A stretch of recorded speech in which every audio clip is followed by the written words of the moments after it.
If you are not legally protected in your business, you are leaving money on the table. Hey, I get it. The legal side of business can feel intimidating, but the good news is it doesn't have to be. If you want to build your business on a strong foundation, and if you want to know that your rights are protected when the unexpected happens with a client or a customer, then it's time to get legally protected. This means no more using free contracts that you downloaded off of the internet. This means partnering with a law firm that actually believes in your vision and can help you achieve it. This means legally protecting your brand so that no one can steal your good ideas. There are a lot of ways to grow and scale, but if you want to grow a strong business, it's time to get legally protected. If you're listening and resonating with this, then my signature service, the Legal Upgrade, just might be perfect for you. The Legal Upgrade is a straightforward, structured process to give your business the legal protection that it needs to thrive. Click the link in the show notes and schedule a call with me today.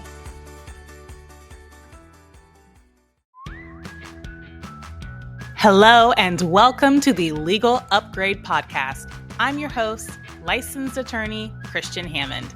This podcast breaks down the legal side of business to reveal key legal strategies that can help you take your business to the next level. Please note that none of the following is legal, tax, investment, financial, or medical advice. Without further ado, let's get into the show. Can small business win a trademark fight with a big brand? Does my small business stand a chance if a big brand decides that it wants to come and steal my business name? This topic today was inspired by a question that I got on my Instagram channel. And I actually want to read the question verbatim because I think it's a really good question. And it's something that I've been wanting to discuss for a while. And so this person said, I have a question. I've heard it takes 6 figures to pursue a trademark or copyright infringement violation anyway. And for a small business, that may not be realistic to pursue. So what's the point if it's too expensive to pursue a trademark or copyright violation? So this is a question this person had, but this is a question that I've seen pop up before. And so let's talk about it. Let's talk about this idea of, well, if a big brand tried to sue me for my trademark, I would never be able to afford to fight that. And so what's really the point of trademarking? If you've seen this around in popular culture or around different accounts you follow on Instagram, or even if you just heard this from a friend, let's talk about it. And my first question would be, who told you that? Who told you that if you ever got in a fight with a big brand, your small business doesn't stand a chance, so don't even bother getting a trademark? Who told you that? I'm willing to bet that whoever told you that is someone who is not serious about their own business. And because they're not serious about their own business, they're not in a position to help you, to give you advice that's going to help you be serious about yours. And this is something that I've learned as a business owner. I am very careful about who I take advice from, because I just realized that not every business owner is in the same position that I'm in. They don't have the same priorities that I have. They don't necessarily have the same urgency that I have. For example, I don't take advice from people who are not full-time in their business, because as someone who is full-time in their business, I'm going through things that they're not going through. If you are new here, hi, my name is attorney Christian Hammond. I am a licensed attorney in Washington, D.C., and I own a law firm called Bevel Law. And Bevel Law is my full-time hustle. That's what I do full-time. That is what pays my bills. And so for me as a full-time business owner, I do not take advice from people who are part-time in their business. And that's not to throw shade at people who are part-time in their business. That's not to throw shade at people who are side hustling. I think that's awesome. But I've realized that when people have a 9 to 5 to ultimately support their income and pay their bills, they don't have the same urgency that I have as someone who is living a reality where if I don't make sales this month, I don't get paid this month. If I don't make sales this month, I don't get paid this month. It's a different kind of urgency when you are full time in your business. When I was single before I got married, I was very careful about taking business advice from business owners who were married. Yes, I see a comment here. Part-time and full-time are totally different things. As another example, when I was single, I was very careful about taking business advice from people who were married. That's not to throw shade at people who are married. I am now married to the love of my life. It's great. But when I was single, I realized that a lot of times people who were married, their spouse was the actual breadwinner. Their spouse's job, their spouse's income was really supporting the family at the end of the day. And so, again, they didn't have that same urgency because their business was not their sole source of income. And so, as business owners, it really matters who you take advice from. And it matters whether that person's in the same position as you're in. And the reason I say that someone who told you something like, hey, your small business doesn't stand a chance against a big brand, so don't even bother trademarking. The reason I can confidently say that someone who said that probably is not fully serious about their business is because when you are serious about something, you don't hesitate to protect it. When you are serious about something, you don't hesitate to say, this is mine. When you are serious about something, you don't hesitate to lay claim to it. And that's why I can say that someone who has that kind of an attitude, they're probably not serious about their business, which means that they're probably not the right person to help you and advise you and give you advice when you're trying to be serious about your business. Because that mindset, or let's break down that mindset. What's really behind that mindset? That's really a mindset that says, I'm afraid to trademark because I'm afraid of what would happen if someone challenged my trademark. That attitude is kind of like if you were to say, I'm not going to buy a house because I'm afraid someone might break into it. I'm not going to buy a car because I'm afraid someone might steal it. I'm not going to buy my fiance a diamond ring because I'm afraid it might get lost. You know, that's really that core attitude or mentality.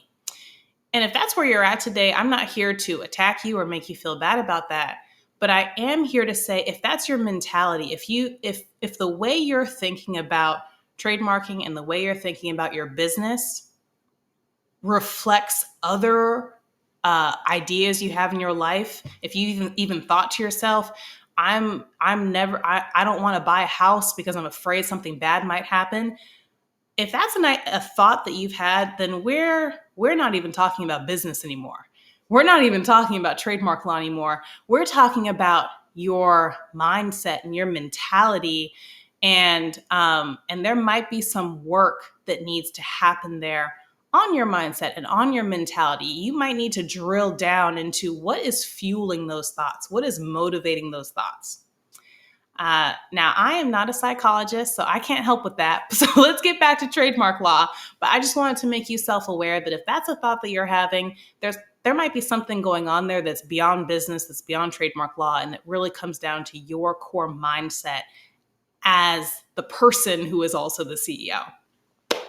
But I do want to get back to trademark law. And so again, let's continue to break down this idea, this thought of, well, if a big business ever tried to challenge my trademark, I would never be able to afford to fight them in court. So why should I trademark? My next question is, if you're so concerned about litigation, if you're so concerned about someone trying to challenge your trademark, but you also don't want to trademark, then what is your plan? what is your brand protection plan? If you're concerned about someone trying to come after your trademark, but you don't want to protect your trademark, then what is your plan? What is your plan exactly? If it's such a concern, then what is your plan? And so let's just kind of drill down and kind of do a reality check on this train of thought. So first, this idea, again, we're confronting the idea that, hey, I'm a small business and if a big brand ever tried to challenge my trademark, I could never afford to fight it. Well, okay, so what? So that means that the idea here is that you and a large brand have chosen the same trademark. And my question to you would be, how likely do you think that is? Of all the words in the English language, of all the possible combinations, of all the possible trademarks there are out there, what do you think is the realistic likelihood that you and a big brand chose the exact same trademark for your new product launch or your new online course or whatever that new trademark is going to be? Because you're not going to choose a name you already know is taken, right? Hopefully the answer to that is yes. If not, you need to go over to my blog. You need to listen to some previous podcast episodes or live streams. But we're assuming right now that you're not going to choose a name that's already taken. So you're trying to come up with a new name. My question to you is, what is the likelihood of all the words in the English language and in other languages, of all the possible word combinations, what is the realistic likelihood that you and Coke, you and Walmart, you and, I don't know, think of another big brand, McDonald's, have come up with the exact same name for your new product launch? I'm here to say that yes, it could happen, but it's probably not crazy likely.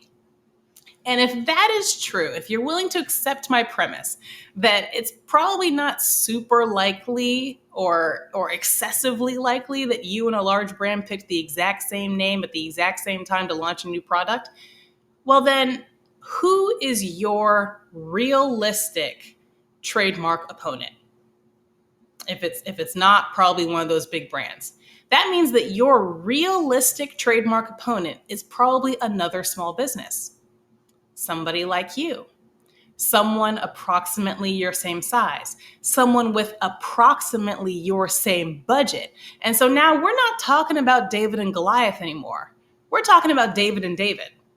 And if we're talking about David and David, then if you have gotten trademarked, you've just given yourself the advantage. You've just given yourself a federally registered trademark. Now you've taken it from David versus David. You've taken it from he said, she said to I already have the federal trademark registration. So what is your legal argument? So again, let's break this down, because if you accept my premise that that's not super likely, that means your realistic trademark opponent is another small business. And if your realistic, most likely trademark opponent is another small business, why wouldn't you give yourself an advantage? Why wouldn't you give yourself a leg up? Trademarking in that situation could only help you. And so I think that this is a good place to press pause and explain, we're using all these words, we're talking about trademarking, but what does that really mean? What does getting a federal trademark registration with the United States Patent and Trademark Office, what does that do for you?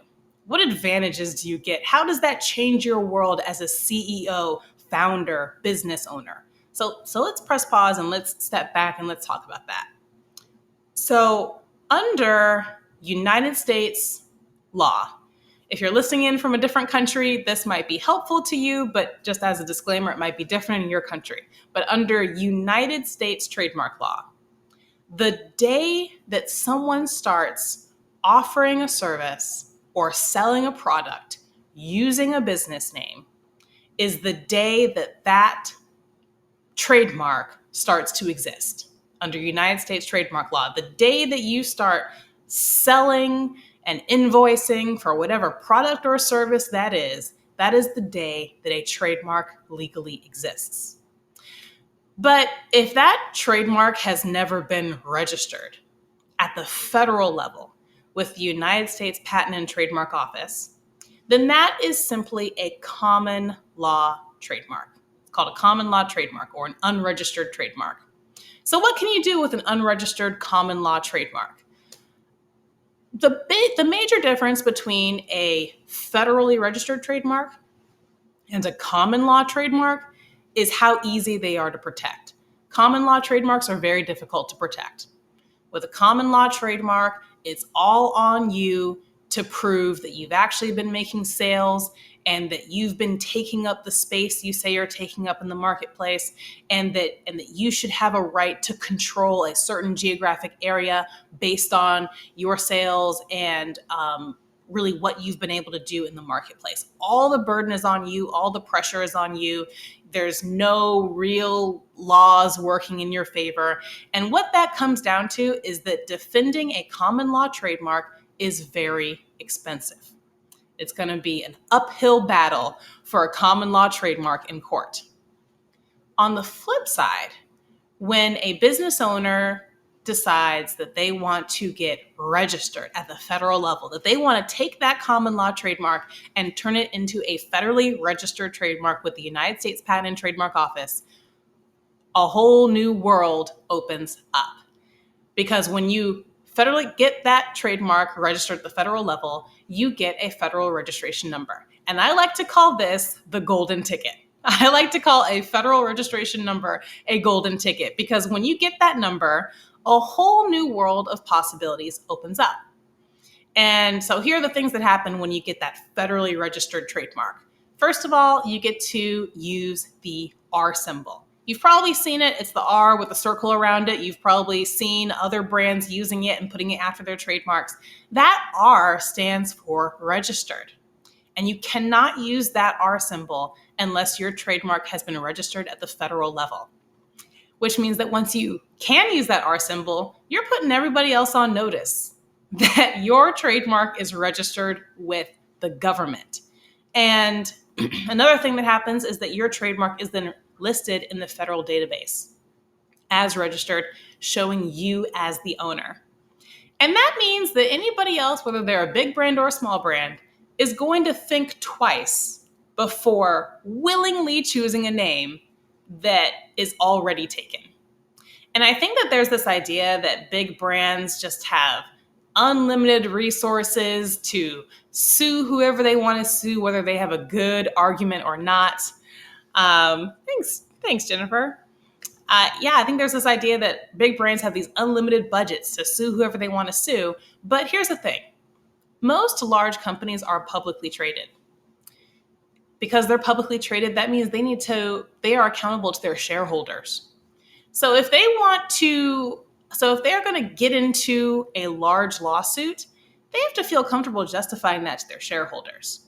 So this idea that large brands just have these unlimited treasure troves and they don't care who they sue because there's no consequences, that's not quite true. They are beholden to their shareholders, which means that, yes, they're going to consider, do I want to pick a name that someone has already registered at the federal level, or do I want to go find something else? I'm not saying it doesn't happen. I'm not saying that risk isn't there. I'm not saying that these trademark fights don't happen, but I'm saying that whether you're a large business or a small business, you're going to think twice before picking a fight with a name that's already federally registered. Another thing that happens once a trademark is registered at the federal level is that there are a number of free and lower cost ways to enforce that trademark. So with a common law trademark, again, very expensive to enforce. But when the trademark is federally registered, there is a whole breadth of options of free and lower cost ways to enforce that trademark. Why? Because in our modern world, a lot of the infringement that's happening is happening online, happening on websites, happening on social media platforms. Most major online platforms, from Instagram to YouTube, marketplaces like Etsy and Amazon, and website hosts, GoDaddy, Wix, Weebly, Squarespace, most online platforms have trademark complaint procedures. And when you have a federally registered trademark, those complaint procedures are free. Free 99, free to you as the owner of a federally registered trademark. You can take your registration number and you can pursue that complaint process, and it is free. So this is what I mean as we're breaking down this idea of, oh, I'm a small business. I shouldn't even bother trademarking because even if I did, I could never defend myself against a large brand. That would be too expensive. Whoa. Hold on. Why are we immediately jumping to litigation in federal court? The truth is that when it comes to intellectual property, there are many things that happen before we end up in a federal lawsuit. And one of those things that can happen is being able to file a trademark complaint for free through any number of popular online platforms. So that is just one example of a free of one of these free options for enforcing a trademark if you have your golden ticket, if you have that federal registration number. And since what we're talking about here is this concern around litigation, let's dig deeper. Let's play out this worst case scenario of, what if my small business is challenged by a larger brand? So we're talking about a situation where you, as a small business owner, you have a federally registered trademark, and for reasons that defy logic, some other brand has decided to pick a fight with you, even though you have a federal registration. And let's say you try one of those free trademark complaint processes and that doesn't work. Well, again, in most cases, we're not jumping right to federal litigation. In most cases, the next step for enforcing a trademark is a cease and desist letter. And guess what? When you send someone a cease and desist letter, and you are able to say, this is my trademark, here I am in the federal database, here is my federal registration number, that's enough to send most people packing. That is enough for most people to decide, let me go find a different name. Because why would they pick a fight if they're on the losing side? Because what I also forgot to mention is that when you have a federally registered trademark, you have the advantage in court. If you do end up in court, you have the advantage because your registration with the government means that you are presumed to be right. You are presumed to be the rightful trademark owner. Now let's take it a step further. Let's say you did the free complaint procedure online. You sent the cease and desist letter. And again, for reasons that perhaps defy rational business decision making, that person still wants to pick a fight in court. Most intellectual property cases settle. Most of them do. So that means that the chances, again, we're confronting this idea, this thought that seems to be popular, or at least it seems to be hanging around the internet, that, as a small business owner, I shouldn't even bother trademarking because a big brand is going to come after me and I'll never be able to afford to fight it. I hope that this walkthrough has just helped you think through that the likelihood of your trademark ending up in federal litigation and going all the way through federal litigation, relatively speaking, is not nearly as high as one might think or as the popular culture might make it out to be, especially if you have taken the step to get your trademark federally registered beforehand. And again, of course, there's caveats here. Again, I'm assuming that you're not picking a name that's already taken, that you're not out here trying to trademark Coca-Cola, that you're not out here trying to trademark the name Pepsi, right? So caveats here, but I hope that this is still making that clear.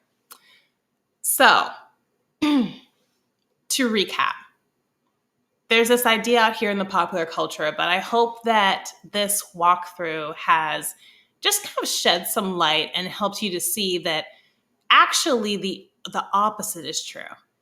As a small business, it is hard out here trying to protect your brand. There are copycats and people trying to steal other people's ideas. But having a federally registered trademark is actually a very helpful countermeasure. It preempts a lot of problems. It means that you get to use the R symbol. You're letting other people know your trademark is registered. You are in the federal database. People can see that you own that trademark. You have free and lower cost ways to enforce your trademark, and you have the upper hand and the advantage in court. You are presumed to be right. And so what all that means is that trademarking is actually a really great way for small businesses to preemptively protect themselves against larger brands. And all of that leads me to conclude that if litigation is really your chief concern, you'd probably be first in line to get the trademark. If litigation was really your chief concern, because you would want to put yourself in the best position possible if trouble ever came knocking. So that leads me to believe that it's probably more about that first thing that we started talking about. It's probably more about mindset. It's probably more about mentality.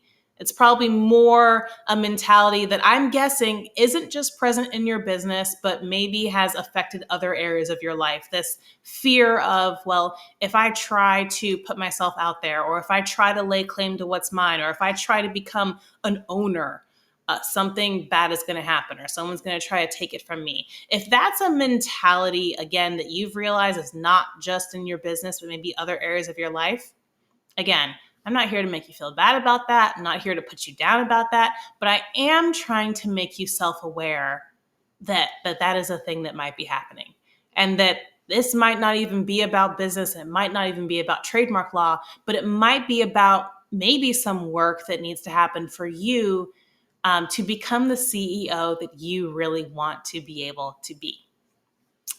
So I hope that this has been helpful for you guys. I hope that this has just given some clarity when we're talking about small business versus big business and what small businesses can do actually to protect themselves. I hope it's also given some clarity on the difference between common law trademarks and federally registered trademarks, and how those are different, and the advantages that come with the federal registration. And I hope that this has given you some food for thought as you are seeking to grow into the CEO, the founder, the business owner that you desire to be. Thank you guys so much for joining today. See you next time. Hey, thanks for listening to the show. The Legal Upgrade Podcast is a Bevel Law production. For more information about the Legal Upgrade, you can follow on Instagram at Bevel Law, or find even more information on the website bevellaw.com. If you enjoyed the episode, please remember to subscribe, leave a review, and share it with a friend. See you next time on the Legal Upgrade Podcast.